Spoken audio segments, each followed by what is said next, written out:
Imaginons une partie d'échecs à très haut risque, une de ces parties où la tension est tellement palpable qu'on retient son souffle à chaque mouvement. Sauf que là, Là, les joueurs cherchent plus juste à prendre le roi de l'autre. c'est ça.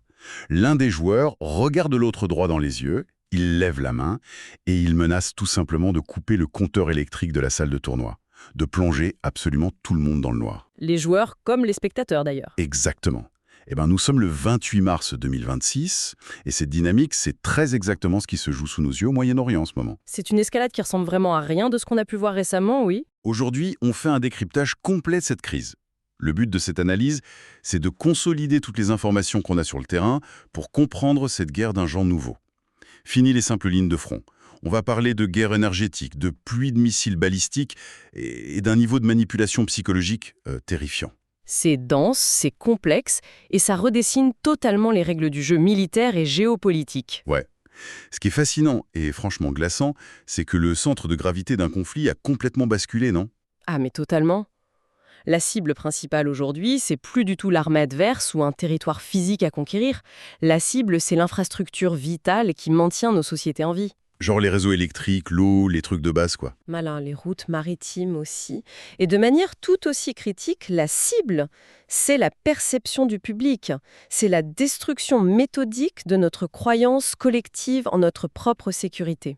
C'est ouf. Mais pour bien comprendre comment on est arrivé au bord de ce précipice mondial, il faut impérativement remonter un mois en arrière, à cette fameuse étincelle du 28 février. La frappe massive. Ouais, la frappe menée conjointement par les États-Unis et Israël, qui a coûté la vie au guide suprême iranien, l'ayatollah Ali Khamenei. Sur le papier, dans les bureaux à Washington, on s'imaginait probablement une opération chirurgicale qui allait faire s'effondrer le régime de l'intérieur. C'était le pari stratégique initial, ouais. L'administration américaine visait ce que les analystes appellent un scénario à la vénézuélienne ou une stratégie de décapitation ciblée. Donc on coupe la tête en espérant que le reste tombe. La révolution est de favoriser l'émergence rapide d'un dirigeant plus modéré. Quelqu'un avec qui on pourrait s'asseoir, discuter, lever les sanctions et plier l'affaire par la diplomatie. Exactement. Mais attends, je t'arrête une seconde, parce que quand on prend une décision d'une telle ampleur, il y a forcément des bataillons d'analyse du renseignement qui bossent dessus, non? Comment on peut faire une telle erreur de calcul? Parce que la réalité du terrain, elle a brutalement contredit cette théorie. Ah bah brutalement, oui. C'est pas du tout un modéré qui a pris les rênes, c'est le propre fils d'Ali Khamenei, Mojtaba Khamenei. Et lui, il incarne une ligne de fermeté absolue. La transition, elle a été verrouillée presque instantanément. En quelques heures. C'est ça. Comment des administrations avec autant d'expérience ont pu ignorer à ce point la résilience de cet appareil d'État russe? Bah c'est la question centrale. Et la réponse, elle se trouve dans le choc entre l'analyse froide et les impératifs politiques internes. En fait, il y a souvent un gouffre entre ce que le renseignement sait et ce que le pouvoir politique choisit de croire. Ah, la politique s'en mêle. Toujours. Si on regarde l'échiquier global, on réalise qu'il y a deux horloges qui tournent en même temps, mais pas du tout au même rythme. Côté américain, l'horloge de Donald Trump, elle est strictement électorale. Il a besoin d'une victoire avant les élections de mi-mandat. Voilà. Un conflit qui s'enlise au Moyen-Orient, c'est la garantie de voir le prix de l'essence exploser aux États-Unis. Qui dit essence sert dit inflation, et donc un mécontentement populaire fatal dans les urnes. Le pari de la frappe chirurgicale, il était dicté par cette urgence-là. Ce qui veut dire qu'on a pris un risque géopolitique immense juste pour résoudre un problème de politique intérieure. Et j'imagine que côté israélien, l'équation n'a rien à voir. Radicalement différente. Pour Benjamin Netanyahou, l'horloge, elle est à la fois existentielle pour l'État d'Israël et politique pour sa propre coalition. De son point de vue, prolonger ce conflit, c'est pas un échec. C'est une aubaine. Oui, c'est perçu comme une fenêtre d'opportunité historique pour démanteler en profondeur les infrastructures nucléaires et militaires de l'Iran. Et puis sur le plan interne israélien, le maintien d'un état de guerre permet de consolider un cabinet d'urgence. Ça fait taire les dissensions. Exactement. Et ça assure sa survie politique face à des échéances qui s'annonçaient très compliquées. Donc on a deux alliés qui synchronisent leurs montres pour frapper ensemble fin février, mais qui fondamentalement n'ont pas du tout la même vision de la fin de la guerre. C'est tout le paradoxe de cette alliance, oui. Et cette grosse erreur de jugement sur la solidité du régime à Téhéran, ça a transformé le rêve d'opération éclair en une guerre d'usure brutale. Et c'est là que la riposte iranienne entre en jeu. Et elle n'est pas symétrique du tout. Non, l'Iran n'a pas envoyé des chars à une frontière. Ils ont tapé là où ça fait le plus mal au portefeuille mondial, l'énergie. Ils ont bloqué le détroit d'Ormuz. Mais concrètement, sur le terrain, ça se matérialise comment, ça? Alors, le détroit d'Ormuz, c'est un goulot d'étranglement maritime par lequel transite environ 20% de la consommation mondiale de pétrole. 20%, c'est énorme. Et une part immense du gaz naturel liquéfié aussi. C'est pas juste un passage de bateau, c'est l'artère principale du commerce énergétique mondial. Et en fait, en minant la zone, en menaçant les pétroliers avec des missiles côtiers ou des essaims de drones navals, L'Iran coule des navires tous les jours. même pas besoin. Ils ne détruisent pas nécessairement les navires, mais ils font exploser les primes d'assurance maritime à un niveau tel que les armateurs refusent tout simplement d'en envoyer leur flotte. D'accord, donc la paralysie est immédiate juste par la peur économique. C'est un blocus de fait, sans avoir besoin de couler qui que ce soit. Et cette asymétrie économique, elle s'accompagne d'un déluge de feu pur et dur. Depuis la fin février, on parle de plus de 400 missiles balistiques lancés. Et c'est pas qu'un duel entre l'Iran et Israël. Il y a tout un réseau qui s'active. Oui, l'axe de la résistance. On a les milices irakiennes qui annoncent que toutes les infrastructures énergétiques de la région, y compris celles des Américains et des pays du Golfe, sont des cibles légitimes. On a les Houthis au Yémen qui revendiquent leur premier tir de missile vers le sud d'Israël. On a des soldats américains blessés, dont 5 grièvement, sur des bases à Doudaï. C'est un embrasement régional complet. Mais il y a un événement précis qui m'a scotché, parce qu'il remet en cause des certitudes technologiques qu'on pensait inébranlables. La frappe sur la raffinerie Bazan à Haïfa. Le fameux bouclier antimissile Arrow 3 a été percé. La pénétration du système Arrow 3, c'est vraiment un tournant majeur de cette crise.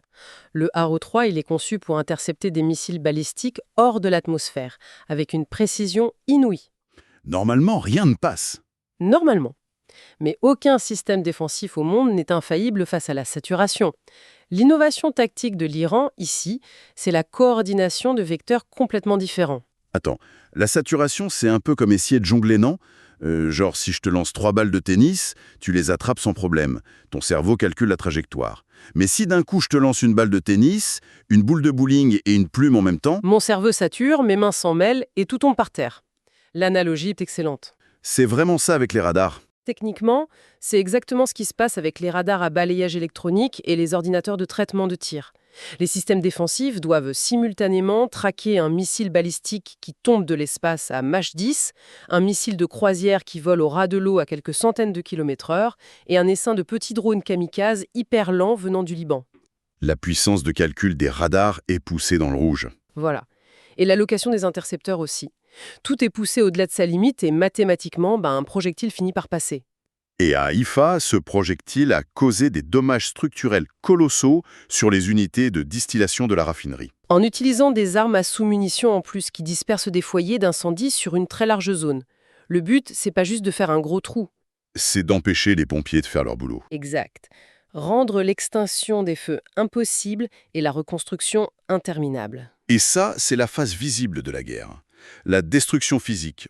Mais là où la stratégie devient presque machiavélique, c'est quand on observe comment la dissuasion est utilisée. Ce qui nous amène à ce fameux incident de la centrale électrique d'Euro-Krabin à Hadera. Juste pour poser le cadre, c'est une centrale au charbon massive qui fournit à elle seule 20% de l'électricité d'Israël. Et l'événement d'Euro-Krabin est fascinant parce qu'il illustre parfaitement ce qu'on appelle la doctrine de la cible manquée. Des salves de missiles balistiques ont été tirées vers cette centrale, mais les autorités israéliennes ont très vite confirmé qu'il n'y avait aucun dommage matériel. 0 dégâts. Zéro. Les missiles ont impacté une zone totalement dégagée, à quelques centaines de mètres seulement des installations vitales. Le paradoxe est fou. Rater une cible d'aussi peu, c'est presque plus terrifiant que de la toucher en fait. Ah mais c'est le but recherché. L'Iran est en train de dire « on a vos coordonnées GPS exactes. On vient de prouver à Haïfa qu'on peut percer vos boucliers. Si on le voulait, on pourrait plonger un 15e de votre pays dans le noir, couper vos hôpitaux, arrêter vos usines de dessalement d'eau. » Mais on choisit de taper juste à côté pour cette fois. Exactement. Et ça place Washington et Tel Aviv dans un piège stratégique hallucinant. Comment tu répliques massivement à un tir qui n'a tué personne et n'a rien détruit de chez? Si tu frappes super fort en retour, c'est toi qui déclenches l'escalade irréversible vers le blackout. C'est ça l'intelligence de la manœuvre. C'est la maîtrise absolue de la gradation de la menace. Rater délibérément pour envoyer un message chirurgical, ça exige une confiance totale en ses capacités. Le but de Téhéran, c'est pas la destruction immédiate, c'est l'instauration d'une terreur psychologique paralysante. Une terreur psychologique qui trouve son apogée dans la guerre de l'information. Parce qu'au moment même où ces missiles tombaient près de la centrale, il y a une vidéo qui est sortie. La fameuse vidéo diffusée par les médias d'État iraniens, oui. Titrée One Vengeance for All. Sauf que cette vidéo, elle n'a pas été filmée. Elle a été intégralement générée par intelligence artificielle. On y voit un avertissement nucléaire direct adressé aux États-Unis avec des visuels de villes américaines en ruine. Tout est généré par des algorithmes. C'est l'entrée dans l'ère de la guerre cognitive de masse. L'intelligence artificielle est banalisée comme arme de terreur. C'est-à-dire que la réalité des dégâts matériels devient secondaire. Presque oui. Ce qui dicte les mouvements des marchés boursiers ou le comportement d'une population qui va dévaliser les supermarchés, c'est la réalité perçue. Si les gens croient que le réseau va s'effondrer demain, la panique crée des dommages réels aujourd'hui. L'IA permet de produire ça à une échelle et une vitesse inédites. C'est vertigineux. Et ce qui est d'autant plus dingue avec ce chantage énergétique et psychologique, c'est qu'il paralyse politiquement l'Occident. Et la géopolitique a horreur du vide. Quand Washington est englué dans cette crise, d'autres acteurs mondiaux en profitent pour avancer leurs propres pions. Ce qui nous amène à la Russie. La posture de Moscou, elle est révélatrice de la façon dont les ondes de choc reconfigurent tout. Sergueï Lavrov et la diplomatie russe ont adopté une position extrêmement dure. Ils qualifient ouvertement les frappes du 28 février d'agression non provoquée. Ils se posent en défenseurs de l'Iran. Oui, publiquement. Comme les remparts face à un impérialisme destructeur. L'ironie est quand même mordante. T'as un vertige rhétorique absolu à voir Lavrov, le représentant d'un pays engagé dans une offensive destructrice en Ukraine, se poser subitement en garant du droit international au Moyen-Orient. C'est le pompier pyromane. C'est tout le cynisme des relations internationales actuelles. La méthode de la Russie, c'est pas de résoudre la crise, c'est de s'en servir comme d'un levier géant. Pour faire quoi? Pour exploiter chaque contradiction morale du camp occidental et consolider leurs alliances avec le Sud global, Lavrov dresse un parallèle délibéré. Il accuse Washington de bafouer la souveraineté au Moyen-Orient tout en exigeant le respect du droit en Europe. Il ressuscite même l'argument des accords de Minsk. Genre, puisque vous n'avez pas respecté vos engagements en Ukraine à l'époque, vous n'avez pas le droit de dicter les règles aujourd'hui. Exactement.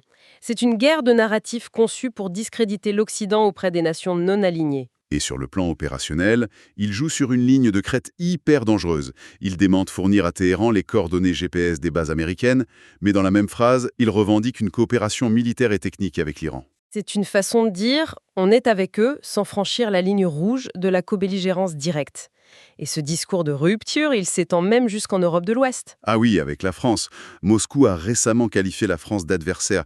Et en diplomatie, passer de partenaire concurrent à adversaire, c'est pas anodin du tout. C'est une vraie escalade verbale. Cette hostilité, elle est exacerbée par les débats européens sur la mise en place d'un parapluie nucléaire européen, une initiative poussée par Paris. Pour le Kremlin, mutualiser l'arsenal nucléaire français pour protéger l'Europe, c'est une provocation existentielle. Tout à fait. Bon, on a des boucliers antimissiles qui saturent, un détroit vital bloqué, l'intelligence artificielle qui génère de la terreur et des puissances nucléaires qui s'invectivent.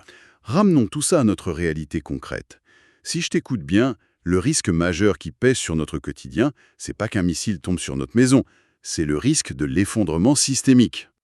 Oh oui, le réseau électrique. Tu parlais d'Aurora Bean. Que se passe-t-il vraiment si l'Iran ou un autre décide de ne plus rater sa cible et détruit simultanément 3 ou 4 grandes centrales électriques? La physique d'un réseau électrique à courant alternatif, elle est impitoyable. Un réseau doit maintenir une fréquence constante, généralement 50 Hz. 50 Hz en permanence. Oui, cette fréquence, c'est l'équilibre en temps réel, à la milliseconde près, entre l'électricité produite et celle consommée par les foyers. Si on détruit plusieurs centrales d'un coup, l'offre s'effondre, mais la demande reste la même. Donc la fréquence chute brutalement. Et le système n'est pas conçu pour encaisser un choc pareil? Non. Pour éviter que les autres centrales encore intactes soient détruites par la surcharge, des relais automatiques vont se déclencher et déconnecter ces centrales du réseau. C'est l'effet domino. La défaillance en cascade. En quelques secondes, le réseau entier s'isole pour se protéger. C'est un blackout national. Et on relance pas un réseau national comme on réenclenche le disjoncteur dans son salon, j'imagine. Absolument pas. Ce qu'on appelle le black start, c'est d'une complexité inouïe. Et surtout, le problème matériel est colossal.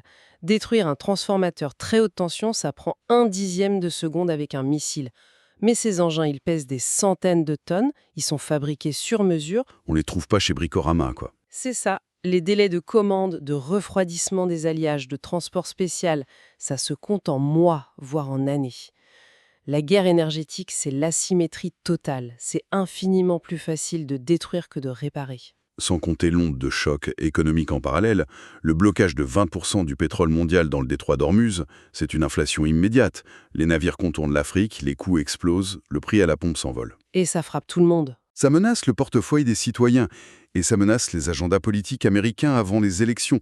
L'économie mondiale est littéralement prise en otage. Et c'est là que toutes les pièces du puzzle s'assemblent. Les frappes balistiques, Hormuz, la paralysie des boucliers, l'IA. C'est une stratégie cohérente pour utiliser notre interdépendance comme une arme. Notre complexité logistique, qui faisait notre force en temps de paix, devient notre plus grande vulnérabilité. Ça nous rappelle que tout notre confort ultra-connecté ne tient qu'à l'équilibre fragile d'un câble haute tension. La guerre contemporaine a définitivement muté. La victoire, c'est plus des kilomètres carrés conquis. C'est des barils bloqués, des pourcentages de réseaux électriques maintenus sous perfusion et des narratifs toxiques implantés dans l'opinion publique. La ligne de front traverse nos transformateurs électriques et les fils d'actualité de nos téléphones, en gros. C'est exactement ça. Ce qui m'amène à une dernière réflexion pour clore cette analyse. On a commencé avec cette idée de la menace de couper l'électricité dans la salle du tournoi d'échecs.